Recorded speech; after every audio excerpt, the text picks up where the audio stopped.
The Kraft Foods Company presents Harold Peary as the Great Gildersleeve.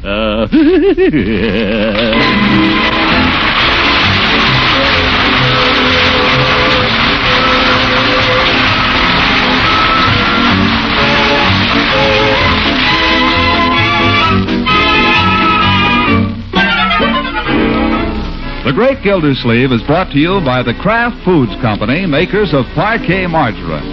Every day, millions of women all over America serve Kraft's Parquet Margarine because it tastes so good. Don't delay, get it today. You say hooray for Kraft Parquet, Parquet, Parquet. Parquet Margarine, P-A-R-K-A-Y, it's wonderful.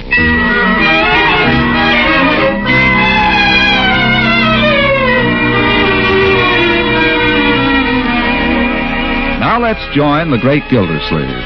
It's Saturday morning. Breakfast is over at Gildersleeve's house, and... Leroy, where do you think you're going? Me? Out. Not so fast, young man. Have you cleaned up your room? Well, partly. I would like to know which part you believe you cleaned up. I glanced into it on my way down here to breakfast, and I can't understand how any human being could inhabit such a room. I'll straighten it up. How can you get it into such a mess? I don't know. Well, I know. It's because you just drop everything on the floor. Take off your clothes, drop them on the floor, finish the paper, drop it on the floor, books on the floor, papers on the floor, towels on the floor. Who's... Oh, hello, Ben. Hi, Mr. Gildersleeve. Well, I didn't see you sitting there. Sorry we have to go through these little domestic affairs. Oh, that's okay. We understand each other, do we, Leroy? I guess so. What's Ben doing here? Waiting for Marge. Oh. Well, get started on your room. Okay. Then can I go out? Have you practiced the piano? I'll do it this afternoon. This morning, Leroy, while we're fresh. Oh, for corn's sake. It'll be afternoon before I can play at all. We go through this every week, my boy. I should think you'd learn. Now get at it. Gosh, Saturday's getting to be the worst day of the whole week.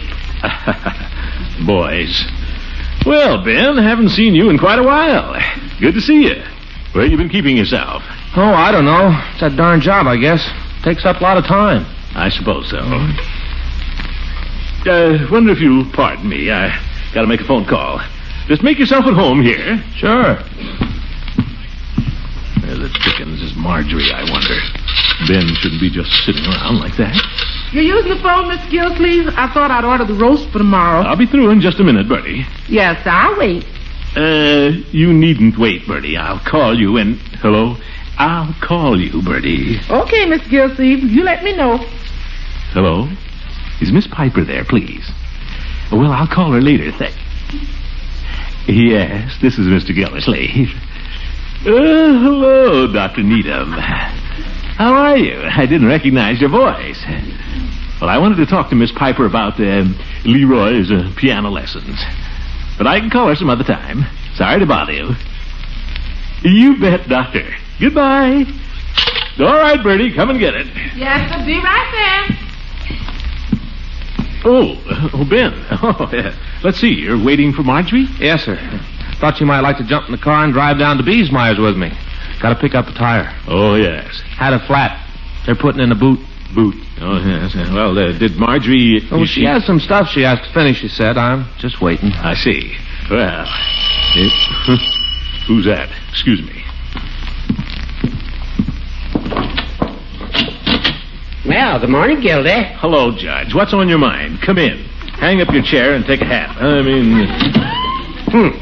My friend, I've been working for you like a dog the last half hour. Working? For me? What are you talking about? Why in the name of heaven didn't you meet Leela Ransom's train this morning? Train? By George, I forgot all about it.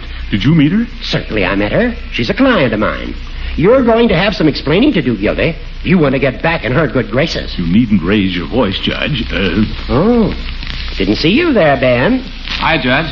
Hi. If I were you, Gildy, I'd run right over there now and start apologizing. Tell her that you were tied up or something. I forgot, Judge. I told you that. Forgot? You've got that young woman on your mind. Ben, I wonder if you'd mind. The judge and I have something confidential to do. Would you mind sitting in the dining room for a few minutes? Oh, that's okay. I'll sit anywhere. What were you starting to say, Judge? Gildy, I'm a good friend of yours. I hesitate to speak about such a personal matter. You didn't hesitate just now. Come on, say it. I dare you to say it. Gildy, that's not the spirit. As I say, I'm bringing this up as a friend.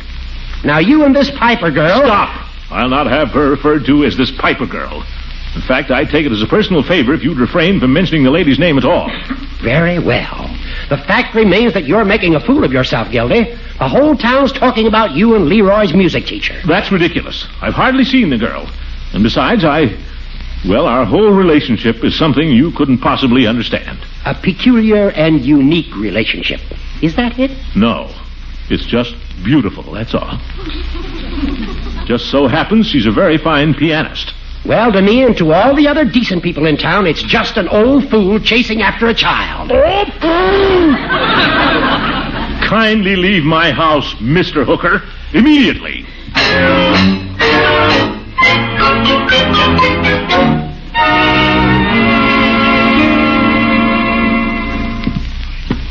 I don't know, Lily B. It's all in how you look at it. Not necessarily, Lily B. The way I look at it, a man's as young as he feels. And no older. I gotta go now, Lily B. I heard the doorbell ring. I'll call you later. Bertie? Yes, sir. Are you talking about me? No, sir. I didn't think you were. May I use the phone now, please, Bertie? Yes, sir. Go ahead. Help yourself, Mr. Gildersleeve. You pay the bills. Phone's yours anytime you want.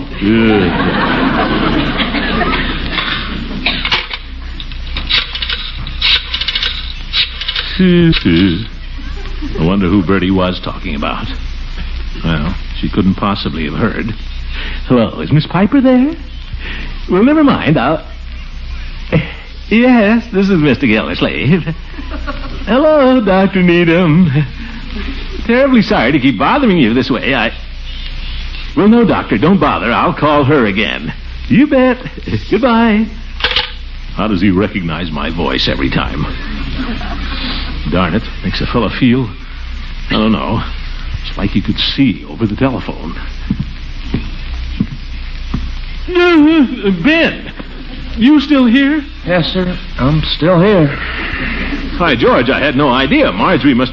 Well, I'll call her. Hey, don't rush her, Mr. Gildersleeve. I got all day. Nonsense. Marjorie, come down here at once. Gosh, Mr. Gildersleeve, you're liable to make her sore. You don't have... My dear boy, no young lady has any excuse to keep a young man waiting for 3 hours. Ye gods. Did you call me, Unky? Indeed. Poor Ben's been sitting here for hours, waiting for you to go somewhere. What's the idea? Oh, is he still here?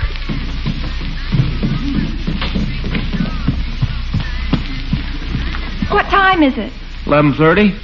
I'm afraid I can't go after all, Ben. I'm sorry. I didn't realize it was so late. That's okay. It is not okay. No, please, Mr. Gildersleeve, it's okay with me. I'll see you around, Marge. Okay. Drop in soon again, Ben. Glad to see you anytime. Thanks. Anytime at all, Ben. So long, Ben. So long. Say goodbye, Marjorie. So long. So long, Marge. Well, that's a fine way to treat anybody, I must say. I say that's a fine way to treat anybody. Are you referring to me? Who do you think I'm referring to? Well, who wants to drive down to Beesmeyer's, for heaven's sake? What a dumb idea. If you didn't want to go, you might have told him so in the first place, instead of making him hang around here for 3 hours cooling his heels. Nobody made him. If he hasn't got anything better to do... You could have told him you had no intention of going. Well, why can't he take a hint, for heaven's sake? That's the trouble with Ben. That's all he ever wants to do, is just hang around. Besides, he's too old. Old? Now, that's the silliest statement I ever heard. Ben, old? 23 or 24, maybe? Well, he is. He never wants to do any of the things the other kids do. He's always trying to get serious. My dear, life is serious. Ben's been in the Navy. He knows that. Well, I'm young yet, for heaven's sake. I want to enjoy myself a little while I've got my youth. I don't want to start getting serious, not yet. Not with somebody years older than I am. 4 years? 5 at most? Well, 6 maybe. Why are you throwing Ben at me all of a sudden? I'm not throwing Ben at anyone. I'm just defending him, that's all. I'm saying that just, well, because he's a few years older than the others. Well, Uncle Mort, you're not fooling me. What's that? You're not defending Ben. You're defending yourself. What do you mean? You just don't want people to think you're too old to be running around with Miss Piper, that's all. You want them to think it's all right for somebody older to go... Where did you get the idea I'm running around with Miss Piper? Oh, really, Uncle Mort? Everybody in town is talking about it. Who is? What do they say? Never mind what they say. Just as I thought. Nobody said anything. And if they do, it's a lie.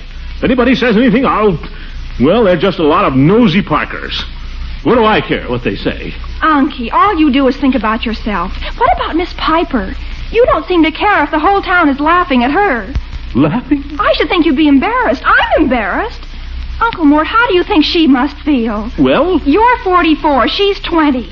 How would you like it if people called you an old fool's bauble? Who said that? Marjorie, you come back here.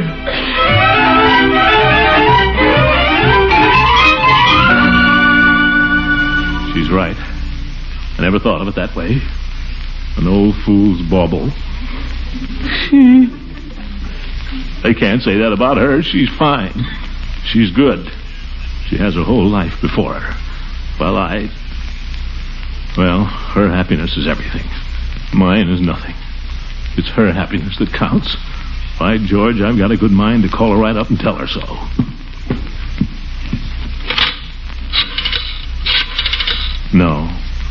No, that's not the way.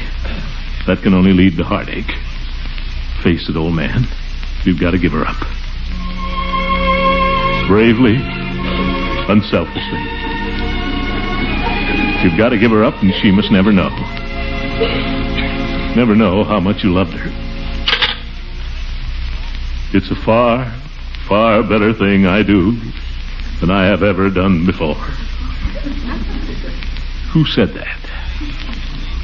I don't know who said it, but I know how he felt.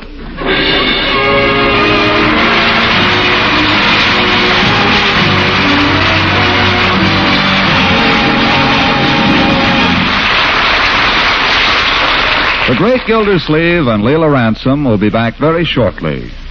Now we want you to meet the town grocer, Sam Loudley, known to all as Silent Sam. Bread? Coffee? Anything else, Mrs. Keith? Oh, yes. I want a pound of Kraft's Parquet margarine. Parquet. That's my customer's favorite spread for bread. I knew a lady who wouldn't use any other spread. Mrs. Wackenback, her name was. Used to hunt moose. Loved to run after them and then trip them. Please, Mr. Loudley, I'm in a hurry. 1 pound of Kraft's Parquet margarine. Coming right up. Say, do you know that 1 pound of Kraft's Parquet margarine contains 15,000 units of vitamin A? I knew a strong man in a circus. Used to wear leopard skin tights. Used to catch his own leopards, too. Used to chase them into a cave. Never did come out of that last cave. Look, Mr. Loudley, I want 1 pound of Kraft's Parquet margarine. Of course. Quality product, Parquet. Certainly do get a lot for your money. You know, my brother-in-law, big tall fella, always wears hip boots. Funny thing about that, he lives in constant fear of floods. Always wears hip boots. I want some Parquet margarine. And I don't blame you. Parquet is a favorite spread for bread. Flavor fresh and sweet. There's nothing like it. As I was saying to Selmer Fickle... Please, just give me my pound of Kraft's Parquet margarine. Right here it is, lady. Kraft's Parquet margarine. Millions prefer it. Everybody loves it. Even Mrs. Shookless, the lady. Don't delay, get it today. You say hooray for Kraft Parquet, Parquet, Parquet. Parquet margarine. Parkay. It's wonderful.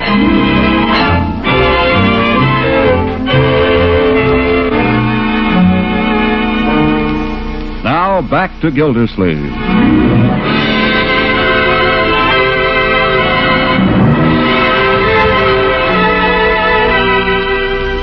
Poor Gildersleeve, victim of a tragic love, a love he cannot declare, a love that can never be.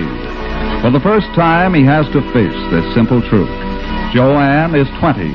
He is 44. His own niece has thrown it in his face. He was missing from dinner this evening. Without a word to anybody, he threw on his overcoat and stalked out of the house. He walked and he walked, aimlessly, hands rammed down in his pockets and staring straight ahead. Down Lakeside Avenue, across on Cherry, up Havenhurst, over on Woodruff, and on down Larchmont. On and on till he came to the outskirts of town. Meanwhile, the sun had set.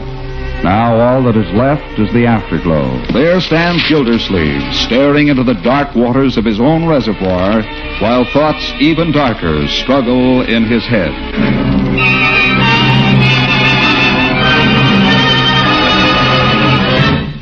No, that would be the coward's way out. And besides, it's cold. No, Gildersleeve, you'll just have to face it. Life must go on. Be brave, old boy. Be gay. She must never know. No one must ever know. Well, what the heck? Hey.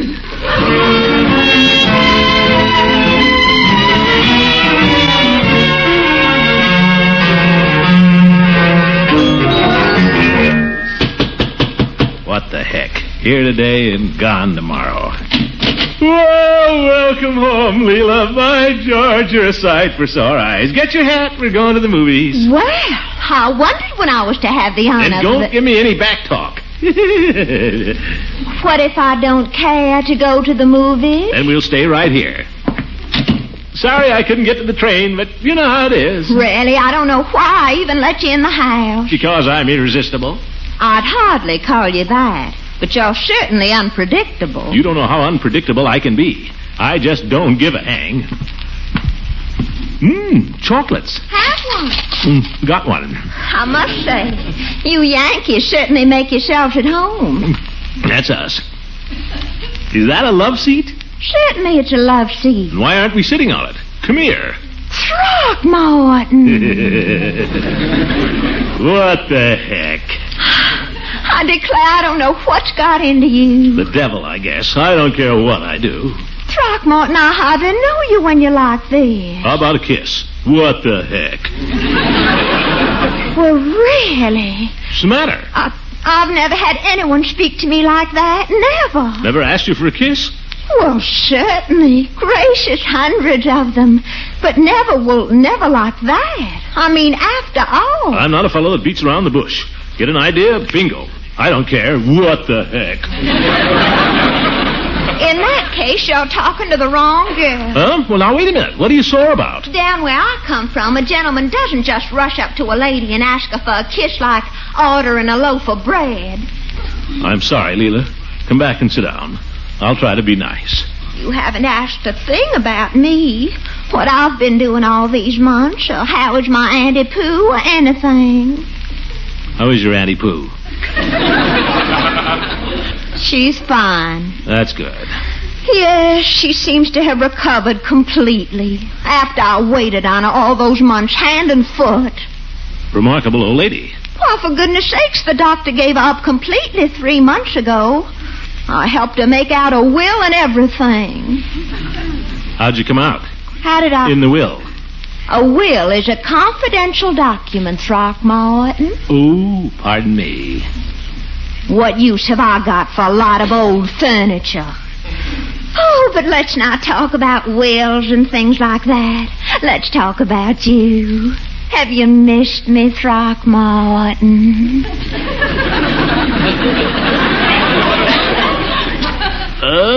Yes, I have. Oh, I'll bet you're just saying that. I'll bet you've had dozens of girls since I left. Nope, been too busy. One man? I'd rather you had dozens than just one. By the way, how is Eve Goodwin? Haven't seen Eve Goodwin in a month, and that's a fact. Really? She's so nice. Of course, she may be a little intellectual for you. Oh, I don't know. I always admire people with brains. I admire them terribly. But for a steady diet... Yeah, you're better. People have always said to me all my life, Leela, child, you haven't a brain in your pretty little head. Oh, but I don't mind. The boys don't seem to mind either. Do you think brains are so important, Throckmorton? In the long run, I mean. No. You know I'm glad I'm back. Oh, I had a perfectly wonderful time down in Savannah, of course, with parties and balls and folks entertaining for me every minute. But I don't know. All the time I was down there, I kept thinking of the good times I used to have up here. Mostly with you. Uh-huh. Well, The long conversations we used to have in the evening. And then the evenings without any conversation.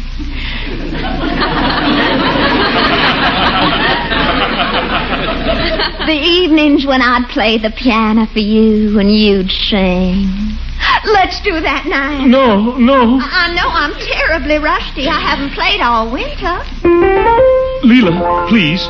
Not the piano, please. Oh, don't be silly. There's plenty of time. Leela, as a favor to me, not the piano. I declare, Throckmorton, all you ever think about is spooning. Now, come and sing for Leela. Please. Pretty please. Why does she do this to me? Throckmorton, please. For Leela. Just when I was trying to forget. Oh, be a good boy now. Please. Well, give me strength. That's a darling. Now, sing pretty for Leela.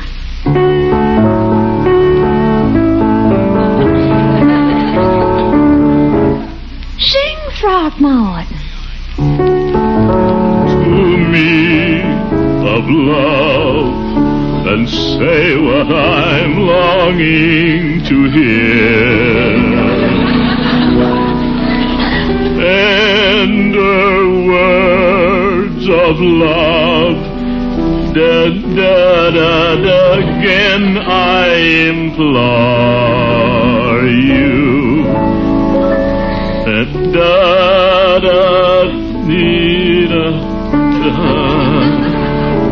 I've forgotten the words, Leela. Forgotten? What's wrong, Throckmorton? There's something on your mind. Tell Leela. I've got to tell somebody. You can tell Leela. Well, let's go over here and sit down. I'll just sit on the rug here so you can talk to me. I like sitting on the rug anyway. Now, Leela. I love sharing confidences, don't you? Well, go ahead, Throckmorton. Leela, do you think it's possible for two people to be happily married when one of Oh, them... I do, Throckmorton, definitely. Wait till you hear, Leela. I haven't told you yet. Oh. Well, I'm listening. What I mean is, do you think it's a mistake, Leela? Do you think there's any hope for a marriage of May and September? May and September? Well, October. In other words, do you think a few years' difference in age is important? I'm asking you as a woman. I'm glad you asked me, Throckmorton, because I'll tell you how I feel about that. No, I don't think it's important. You don't? It doesn't matter if a man is older. The important thing is whether he really loves her. Oh, there's no question about that. Why, sometimes it's actually an advantage if the man is older. You really think so? Well, it means he's apt to be, well, kinder and more experienced. He's able to protect her better. That's right. I never thought of that.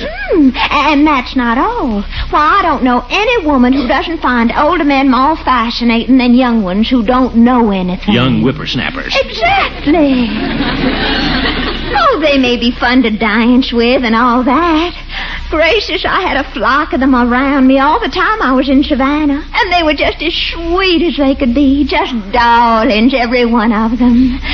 But I don't know. There's something about a man after he starts to turn gray at the temples. But you're always hearing people say when a man marries someone who's, well, younger than himself that... Throckmorton, the world is full of people who are always minding other people's business. What does it matter what they say?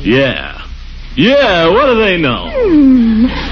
What does it matter what people think? It's love that counts. You said it. Love can conquer anything. What a few years. Leela, you're a good kid. Oh, why, you were silly ever to worry about it. Gracious, if I'd had the slightest idea... You've given me new hope, that's what. Yes, by George. I'm not so old. I've still got some big years left. Plenty of them. Why, of course. What's more, I haven't got much use for any man who would let public opinion stand in the way of a girl's happiness. Just because she happened to be a little young. Is that her fault? Is that any reason to condemn her? Throckmorton, there's a little confession I could make, if it would be any comfort to you. What's that? I told a little fib. Huh? I'm not really 33. I'm 37. What? So you see, we're not really so far apart anyway.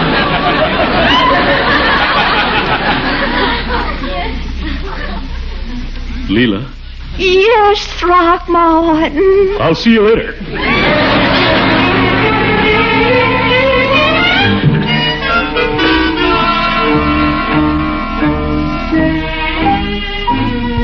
Poor Leela. Well, what could I have said to her? She just doesn't understand me, that's all. Now, Joanne. She doesn't understand me either. But she could. If I were free to speak to her, tell her what's in my heart. Well, why shouldn't I? What am I afraid of, for goodness sake? Dr. Needham? Ha! I'll march right over there and I'll say to him, Dr. Needham, I'm in love with your house guest. She's 20 and I'm 44. What do you want to make of it? I guess he won't know what to say to that.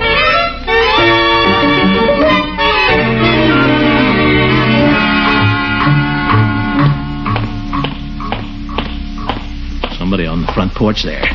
I can see a cigarette in the dark, moving back and forth. I guess they're sitting in the swing. It's Joanne. Dr. Needham telling jokes? Well, here goes. Look here, Dr. Needham. I'm in love with your house guest. Look here, Dr. Needham. I'm in love with your house guest. Well, good evening, folks. Who's there? That's you, Joanne, and this is Mr. Gildersleeve. Well, hello. Come up on the porch, won't you? She's glad to see me. It's now or never. Look here, Dr. Houseguest. Dr. That's not Dr. Needham. No. Oh, hi, Mr. Gildersleeve. Bibb! Have some lemonade. Oh, yes. Won't you join us? No, thank you. I just happened to be passing by. Just thought I'd drop in and say hello. Well, I said it. Goodbye.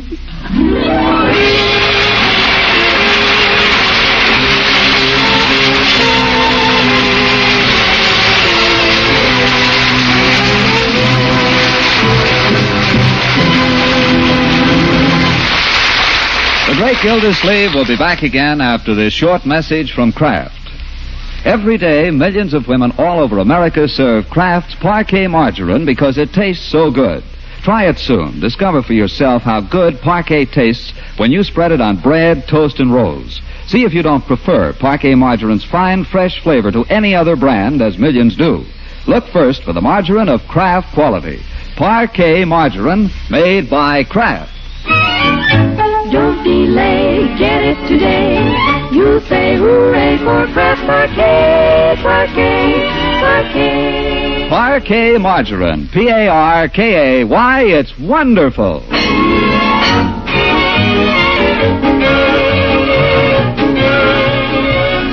Now, once again, the Great Gildersleeve. He seems to be so overcome with emotion that he is unable to speak, but he'll be back again next week.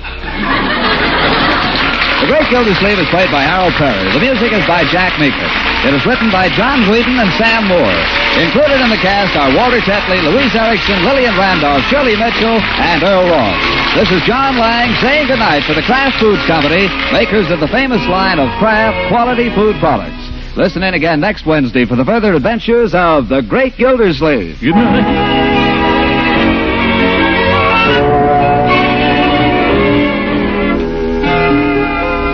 And now here's another Kraft quality food product that's sure to add zest to your meals and lunches. It's Kraft Salad Mustard, tempting golden salad mustard prepared to Kraft's own special recipe. You can use creamy Kraft salad mustard in all sorts of appetizing ways, blended zestfully into sauces, salads, and fillings for deviled eggs, or as a tasty spread for sandwich meats. If you like sharper flavor, try this other variety, the popular Kraft mustard with snappy horseradish added. Look for and buy both of these delicious Kraft mustards in your food store tomorrow.